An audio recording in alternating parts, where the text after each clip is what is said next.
Hello and welcome back to another episode of the Cardboard Herald, my chance to talk with creative gamers and game creators. And today I'm continuing my acquisition of interviews with seemingly anyone who's anyone involved with Plaid Hat Games.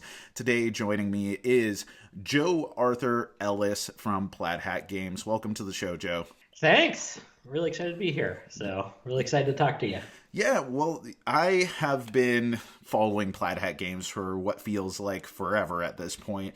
And this is one of the most storied companies that has been in the forefront of tabletop gaming for really the last decade. And you can see all these different ebbs and flows and different trends in gaming, as well as like this really interesting position of having blown up around the time of Mice and Mystics and Dead of Winter, this huge like creative boon at the time, and then of course the acquisition by various companies resulting in Asmodee.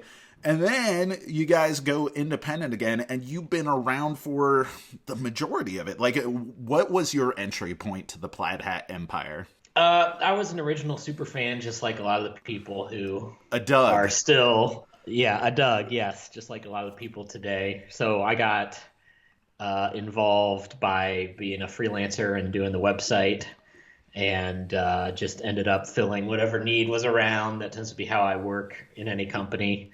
Was there a job application, or did you actually just like reach out to Colby being like, hey, how can I help out? I want to be part of this thing. Yeah, that's basically it. Like I was doing a little Summoner Wars blog with some guys. It wasn't a big deal at all, but every week on the podcast, I would listen and they'd be like, the website's coming soon, we swear. And I kind of got that feeling like, seems like it has stalled out to me for as a web developer. So I reached out and was like, any way I can help, I'll do data entry, I'll do anything. And then within a few weeks, I just had taken over the project. So, so then it eventually came on staff once it became a company that, was big enough to have staff. And it was with Asmodee for a while, but it was basically, one of the original fans of Summoner Wars. It was my favorite game forever. In fact, I probably would have said that. I think Twilight Imperium 4 has finally eclipsed it because I've been so obsessed with that new edition of that. Right. It's just crazy to take what is like this iconic game that has been around forever and then kind of, make almost like a statement on the state of the industry and still maintain its identity as the ultimate premier Mammothean game that has this legendary status. So I can see why there might be a bit of an obsession there. Yes. I mean, be careful, because I would be happy to just talk about Twilight Imperium for a whole podcast. It have nothing to do with me being part of Plaid Hat Games. But then, I also this past year I'm working on Summoner Wars, and we're making this new edition, and it's, now I'm coming from a very different perspective than originally, and it's, it's really been a privilege to work on Colby's game and be a part of, making it, and really proud of it, and especially working on the app on the digital version. It's kind of like, can't believe I'm doing that day to day right now. So right. Well, great. Being an in-house developer for this new edition of Summoner Wars, do you feel like this is your opportunity as a fan of the game to address like those things that fans always have, like, oh man, this is so great, but if only they did? You know what? I would say it is still, just at its core, it's really, this edition is still Colby's vision, and he's driving it. Right. And so it was, because actually, myself and a lot of our playtesters, we've all spent tons of time over the years, like dreaming about exactly the Summoner Wars second edition that we would want. But Colby also had a vision, and we kind of went forward with that. And it was a very intense development process with a lot of playtesters giving a lot of honest feedback and reshaping until we're really happy with it. And some of our toughest playtester critics being really happy with it too. But as far as, just because it's such a new edition, it's not like, oh, we fixed a few problems. it looks different, but it also it's a lot of new rules and a lot of new feel to it and things like that. So Yeah, I got a chance to check it out. In fact, you are the web developer or app developer for a lot of the digital components over there at Plaid Hat Games, and one of the things I recently checked out was the new Summoner Wars app, which is really the preview of Summoner Wars 2.0. And playing it, I was really struck with just how clean it is as an interface, not just as a digital interface, but the look of the cards, the overall aesthetic, the visual tone has this kind of cool fantasy meets Disney look, or kind of like a Penny Arcadian look that contrasts heavily with the original identity of the game, but it still has this creative spirit that I really love. But tell me about the development of the app, because that must have been really intimidating. Summoner Wars on its own is a really beloved game.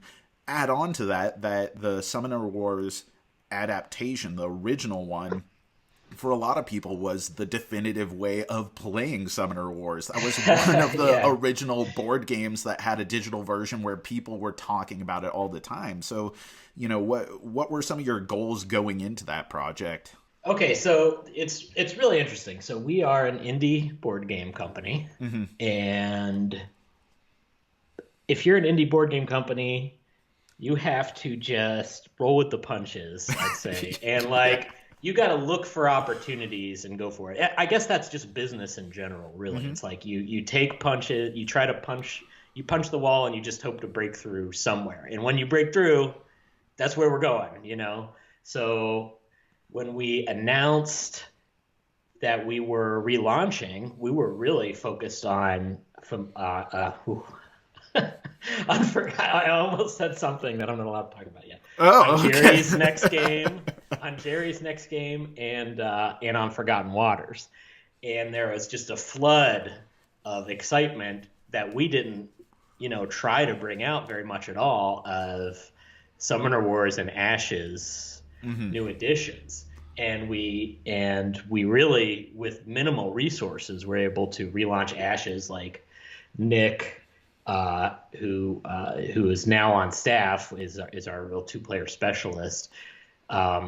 He kind of at that time as a contractor, like redid all the Ashes cards and we launched it with a lot of like contractor resources and not having to do a lot.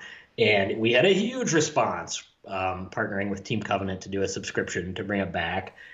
And so now, and meanwhile, COVID's happening. So I learned this JavaScript package called BoardGame.io, and was building things like we have a way to play Forgotten Waters remotely with it, and I made a Summoner Wars playtest thing. And so because I was gaining those skills, I'm like, well, as an experiment, let's build a rules enforced app, because I don't. It's not like I have experience with as a video game designer or anything. And meanwhile, the Forgotten Waters comes out, and people aren't just saying this app for Forgotten Waters. It's a required app, game with a required app. If for people who don't know, wasn't just passable. They were like, this is one of the best uses of an app, and I was like, I was not expecting that. So you just kind of tiptoe in, and we had, it started as an experiment, but literally just in the last few weeks, we were adding sound and music and and even the AI was really just came out of nowhere the last few weeks. And so all of the sudden it started to look like this legit project. I love And this. This is yeah. this kind of like, almost like garage rock and roll punk band sort of fly by the seat of your pants mentality. Everyone is wearing a different plaid hat over at the HQ there.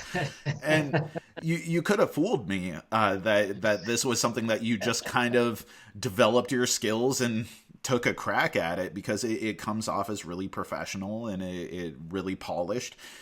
One of the things I wanted to ask you about was was it very intentional that you developed these as web-based apps as opposed to, something that I go into my phone and go to the app store and download something there. It sounds like maybe this was, just serendipitous that it worked out this way, but you were doing it the only way you knew how. Or tell me about that. That's exactly it. That's just my background.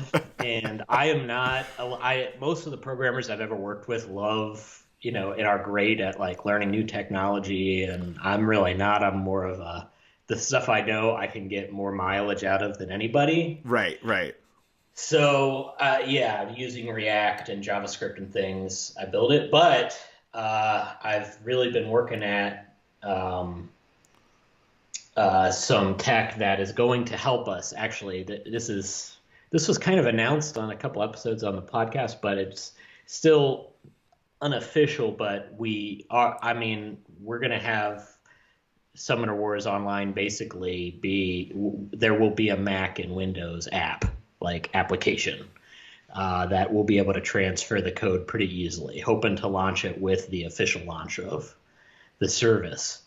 So we'll be able to do that. Like I said, it's all unfolding before us as we work on it, which is how stuff has worked with me a lot, because we originally had, if XYZ happens, we could do like a single player campaign. But then Bistro just last week, like submitted Bistro is another staff member who does the fiction and stuff, Plaid Hat. He submitted for sort of the first proposal for one of the summoners and what their campaign would look like, of 5 or 6 like battles basically. Sure. In sequence with special rules and things, and story moments where they're talking to each other, Japanese RPG style. And it was like, this is awesome. We're definitely doing this. So we're hoping that, this app in general on Steam and on the web can be kind of a punch through the wall kind of thing for us, and that it's something a lot of people can enjoy. We really think we can get people in with that single player stuff. And, I don't know, when I was a kid, that's what I wanted to do, of course, design video games. And it's very surreal that I'm sort of doing that now in a very indie lo-fi way. Yeah, and I imagine that wasn't exactly the career trajectory that you were thinking of when you were a bright-eyed and bushy-tailed adult who, maybe said, I'm not going to end up being the video game designer working for Squaresoft with a new Final Fantasy title or something like that. Right. Yeah, exactly. Yeah, I was, even working for and I don't play video games much anymore. I mostly do board games. It's like Tabletop Simulator on Steam. I think I have, so many, probably over 1,000 hours, and then literally 0 other hours. So how'd you get looped into the actual game design work? Because you're listed as a co-designer on Forgotten Waters. You're not just a developer. You're not just the app developer. You are part of the bones, the structure of that game. And then, in fact, the new DLC, Kraken's Eye, you are, one of the lead designers on that. So did you just get roped in like anything else? Like, hey, we need a person, we need a perspective, and you've contributed enough, you are part of the bones here? Or was it something that had a little bit of a different flavor to it? My advice to anybody who wants to get involved in board games professionally is just find a small company you love and start pitching in. Because that's exactly it. And look for opportunities to help more. You can do that by playtesting. Hopefully, again, soon you'll be able to do it by, volunteering at a con or something.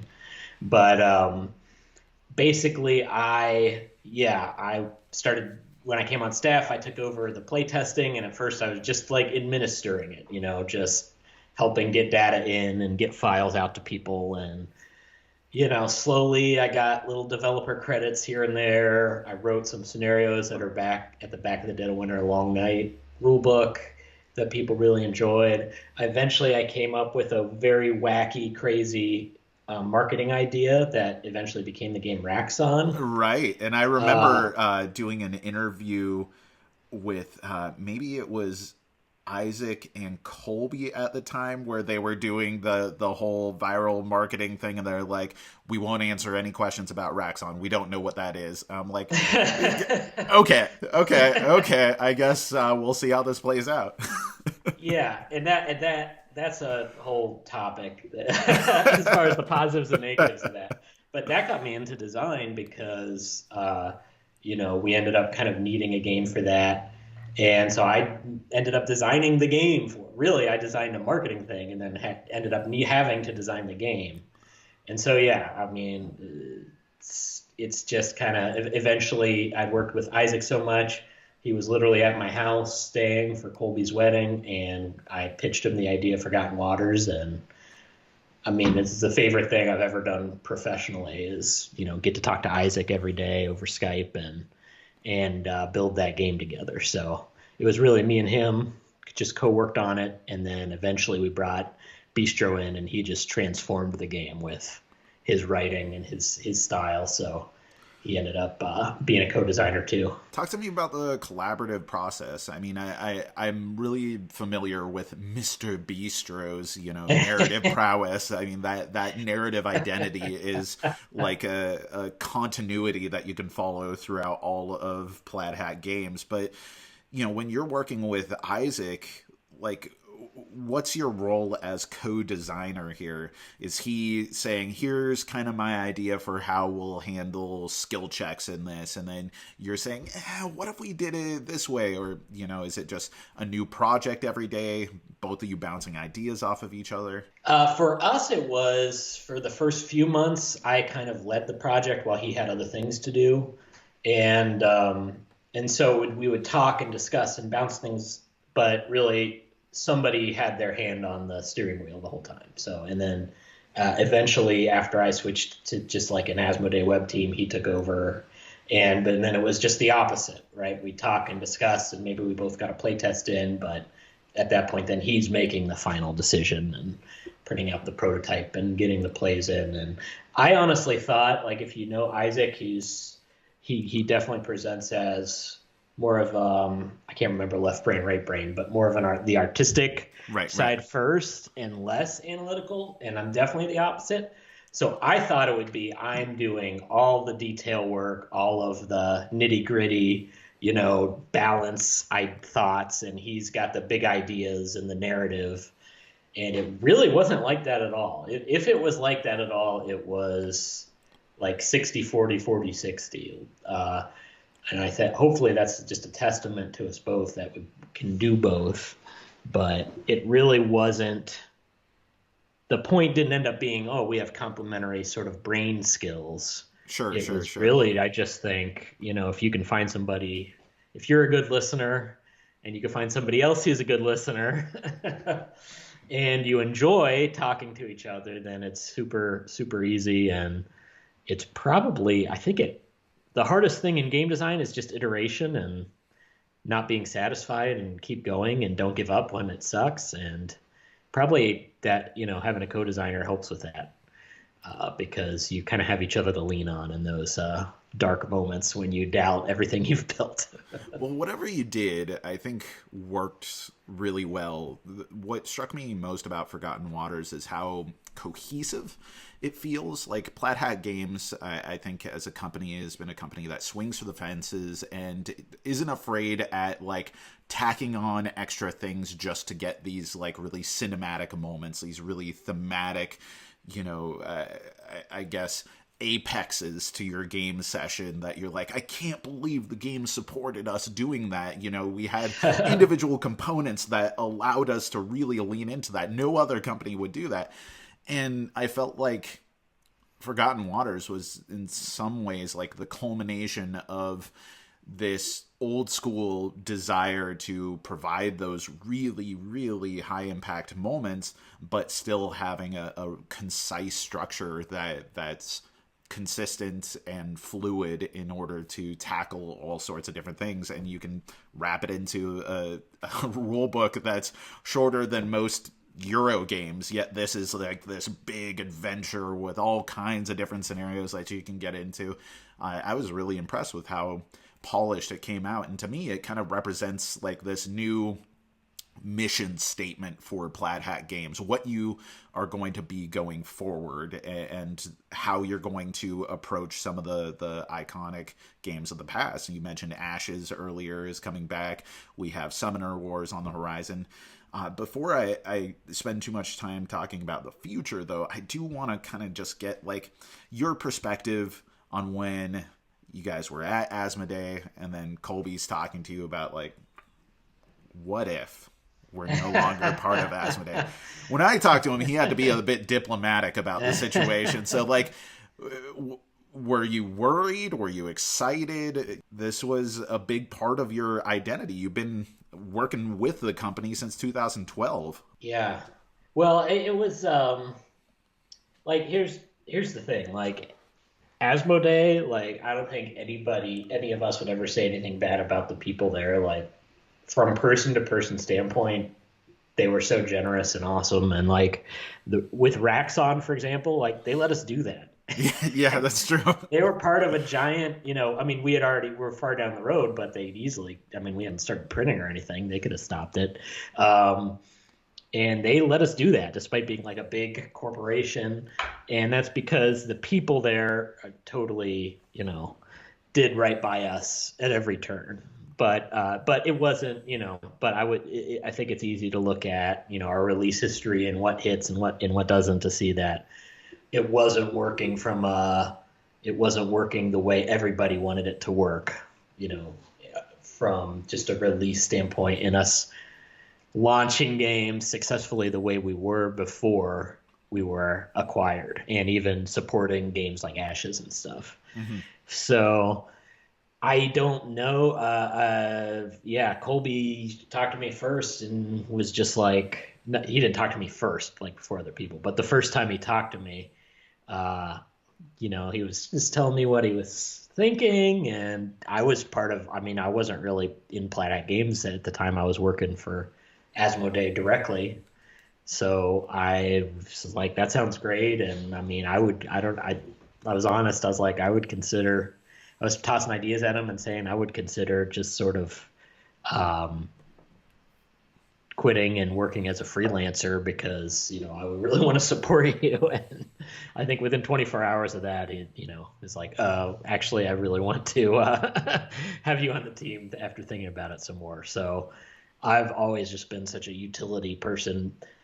So I was excited. I mean, we were going to get to make Forgotten Waters, and so it was very scary, but I knew that was our best chance to succeed. And that, once again, by the way, that goes to the generosity of the individuals at Asmodee that, they would, they invested lots of money into that game as far as staff time working on it and stuff. So the fact that I have no clue on the details, but the fact that we had that go with and launch after the fact was great. And they're our distributor for that game. They're, super excited for us when it was a hit. So yeah, it was. I mean, at that time, it was Colby was in Texas, and then the next thing I know, he's saying, "Yeah, we might move here in Ohio, here in Ohio, here in Ohio." Next thing I know, he's here in my town, and I'm working in the office. Actually, for a while at first, he was literally coming into my house before we had the office because he was. He didn't have a workspace at his temporary living arrangement. And so we were, all of a sudden I'm just sitting in a room with Colby and we are developing Summoner Wars 2nd edition. Like it was very, all of the sudden, who could have guessed 4 months ago? So is Summoner Wars 2nd editions an idea that was specifically born out of the independence from Asmodee? Like, at that time, you guys were looking at, well, a lot of the titles are going to stay with Asmodee. However, we have some of these properties, and what is more iconic to Plaid Hat Games than the first game that kind of created Plaid Hat as a company? Yeah, I think if you look at the thing Colby wrote when we relaunched, mm-hmm. There's like a line that references maybe another Summoner Wars, but it wasn't really until as we rolled that out and people were just Summoner Wars Ashes, Summoner Wars Ashes, Summoner Wars Ashes, that it was like, oh, we need to move on this once again to match the theme of the interview. Like, you just roll with the punches and like, oh, that's okay. That's the direction we should go. Let's completely invest a ton of time and energy into that, because we need to turn, and that's what you could do when you're an independent company. So you can turn on a dime and you have that advantage. So yeah, it was, I think Colby probably had done some work, but not in any rush. And then boom, it's what we were doing. So let's have some Doug talk here. As the Love to. giant fan of Summoner Wars that brought your attention to Plaid Hat Games in the first place, like, what are some of the changes that are happening to the system right now that you think are the most innovative and exciting changes that respect the original structure of Summoner Wars that you love so much, but kind of breathes new life into it for you? Really, so the first edition Summoner Wars, the first half of the decks that came out were over time, as we understood the game more, like, became more and more unbalanced. And like, it's the very first decks, it's realistically, there's just unplayable cards, and then there's way too awesome cards. Right. And the app, while being a great way to play the game a ton, helped expose some of that, because we got really good at the game because of the ability to play it so much. And you can collect a ton of data from that, I imagine. Right. Like, you can see what factions are winning more often than others, what cards are being played, that kind of stuff. The second half of decks, we really worked hard to make strategies more balanced, and commons and being aggressive work better than it did in the first half of the games. But a lot of the cards are a nightmare to read. And I think, like, the true, like, core super fans of Summoner Wars, they love those decks. Mm-hmm. But they're pretty unapproachable for a new player. I mean, totally. In fact, when we went to develop the second edition and you're looking for inspiration, sometimes there would be cards I would look at from towards the end and just be like, I don't even know what, like, this relies on some other card that I'm not looking at to make sense, and some meta, like, situation within the meta of the game that I don't remember, and thus I don't know what the point of this card is. So the second edition is, thanks to new rules and things, it's allowing us to have that aggressive, common-friendly style of playing, but with a really streamlined, clear. I mean, earlier you were talking about it being like a clean visually, and it's also a clean, very clean system now too, where we can make timing windows and things like that very clear, and effects very simple and clear, and yet have it be the style of game that, in Summoner Wars 1, we really had to go the long way around to get the kind of gameplay we wanted out of it. In fact, in some ways, I'd say we're bringing the fun of the last, for anybody who played them, which really is not many people, of the last few decks, into a simpler kind of reset system that's easy to understand. So that's not like one specific thing. Right. But that's kind of the more abstract. I mean, practically we build in things called boost tokens, active events, and being able to track magic without tying it to actual physical cards in a pile. These are all things that let us do a lot more and let us stretch the system in more unique ways than having to add rule cards and really long things of text and things like that. It's really beneficial. I mean, I was looking at the preview we put up today. The two cards were in events that are like, units move one fewer space, and then the other one was force a unit towards you, and your summoner gets +1 attack. And I'm like, so proud of those cards, because it's like, wow, what a simple effect that anybody can understand, but it has a clear purpose in the deck, and and it just gets the gameplay goals out of the system that we're looking for. So that's the kind of stuff I really like.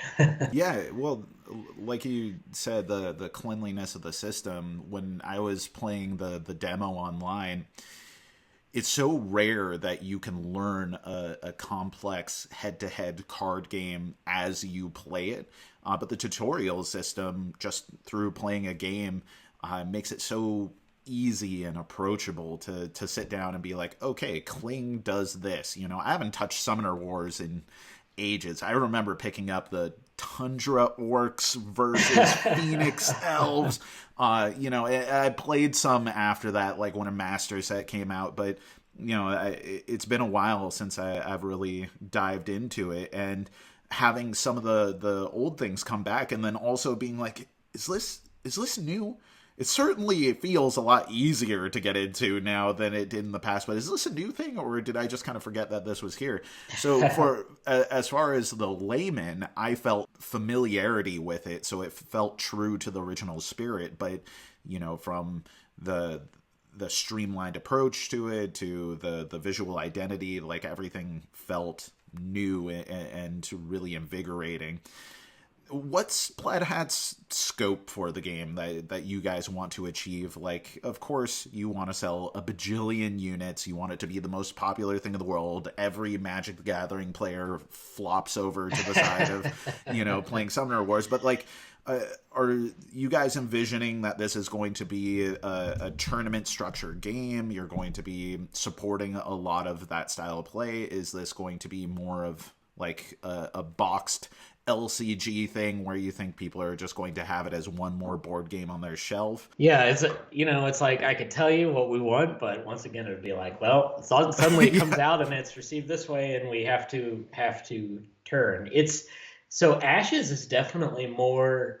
I don't know why. I don't know if it's inherent to the game or it's just how things played out. But Ashes is definitely the game that's more like, this is my game, and I've got a whole community, and we just talk about this game all the time. Right. And Summoner Wars, in a sense, it's had its very small, very hardcore audience that I was a part of, but it's always kind of been, in my opinion, the two-player expandable battle game for people who aren't that into two-player expandable battle games. I think it was pretty innovative in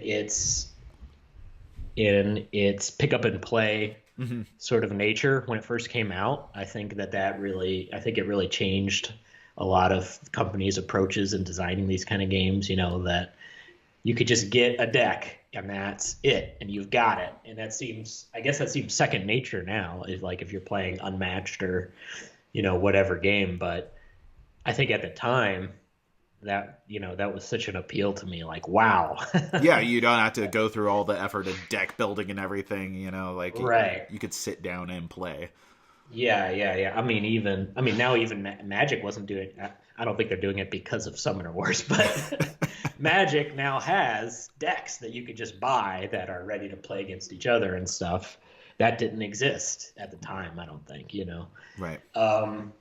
And so, but as a result, to answer your question, like I'm not sure that we'll see. I think that we're more likely to play into the traditional strength of Summoner Wars, which is, somebody at a game store who's more of an omnigamer, you know, picks that up, and that's the two-player expandable game in their collection, but they love to just pick up a deck and play once in a while, you know, and then that hardcore audience is the smaller, more dedicated thing. But I mean, we definitely have ideas for tournament packs. Right. I know in a general, we have a goal to make things more player driven. So those would probably be made available to players under certain circumstances so that, you know, they can get it together. We definitely, when we can, want to do, you know, tournaments in semi-locally in Cleveland or Columbus or something like that. And definitely, I think we'll be doing stuff online with tournaments and things, and that's, that accommodates a smaller player base a lot better when, you know, Magic. It's pretty much Magic. If you go to a store, it's hard to build a whole big community otherwise. So Now, the storyline and single player elements of the app, if that takes off, do you envision creating some sort of physical automated version, cooperative game for Summoner Wars? Is that even entertained at all? Some people just like playing with their paper, but they love their cooperative games. yeah, that's true. I don't know. It's so some of this is I found it the other day. Like I went back to our archived news and found a single player scenario I created for Summoner Wars back in like 2013 or something. And I was like, this is kind of the starting point of this stuff. So I love designing solo stuff. I've got, Raxxon plays solo, Forgotten Waters has a solo mode. But I don't know. We have to see. It's really easy to code this stuff, when you have the system built. Right. We have the same problem with Forgotten Waters. We had said like, oh, we want to try to do PDF versions. We would never play it like this, but if you really want, to play without an app, we're in, and we still have that, on the to-do list, but I don't know when it's going to get done because it's hard to translate that. Look, if someone is playing based off of a PDF with Forgotten Waters, they are missing out on the wonderful voice acting, chanting Lil Gertie, Lil Gertie, Lil Gertie. And to me, that was one of the highlights of sitting down to play that game in the several sessions that we've played so far. Just like, I really adore the voice acting that was put together for that whole system.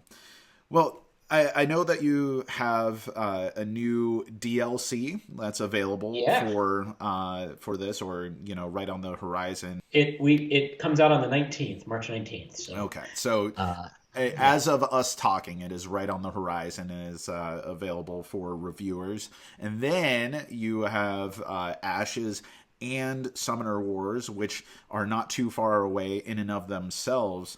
What other things are kicking around at Plaid Hat that you can share? You teased a Jerry game, and I'm not going to pressure you too hard for that, but what other pies do you have your fingers in? Yeah, Jerry's game is still shrouded in secrecy, so we've avoided really all descriptions, even on the podcast and stuff. So that shall remain as it is. But yeah, Ashes should be arriving behind me in the warehouse there this week, and we'll probably spend a whole day doing manual labor getting that out to everybody who needs it.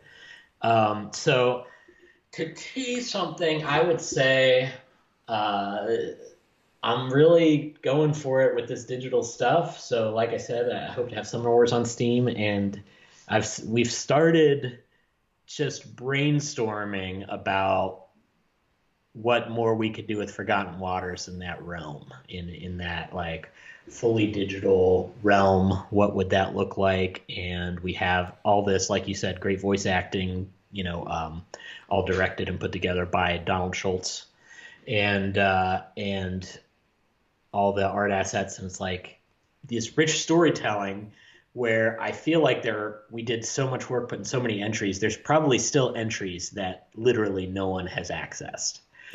Because we wrote so much stuff, so many variables. Yeah, and that literally, the audio. Donald's the only person who's ever heard it still, and so I'm thinking about, can we do something fully digital with Forgotten Waters? And that, like I said, that's more of something we've been brainstorming, but I think it could end up being really cool and something people would enjoy a lot. So. I've almost said everything there is about it. I'm not really holding back. It's just a brainstorming thing for now. So, well, as we've heard throughout this interview, that those brainstorming things start to gain momentum, and suddenly one person or another is in charge of it, whether you're, the head of game development there, or you're someone who's just doing some freelancing. And that's kind of the creative heart of Plaid Hat that has been on display ever since the original Plaid Hat podcast went live, and it just felt like it was a collaborative effort between friends who had mutual respect for one another, wanted to give each other a hard time over their gaming preferences, and just make really cool things. And I feel like it's just a great another chapter to be able to talk to you about all of this, Joe. So thank you so much for coming on to the show. Everyone out there, I'll have links to all of the most recent media that I can regarding all of the projects that we talked about. If you haven't checked out Forgotten Waters yet, it is a phenomenal adventure game and is worth diving into. And of course, we have Kraken's Eye as a DLC that is coming out March 16th, 18th? 19th. It is the 16th. We're recording this on the 16th. It is coming out March 19th. So thank you once again for coming on to the show, Joe. Hey, thank you. It's a ton of fun talking to you. If you enjoyed this video, we have all kinds of other reviews, interviews, and recommendations via writing, podcasts, and video here on our channel and website, cardboardherald.com. Our content is audience supported, so if you want to show your support, please visit our Patreon. Thank you so much for watching. This has been the Cardboard Herald.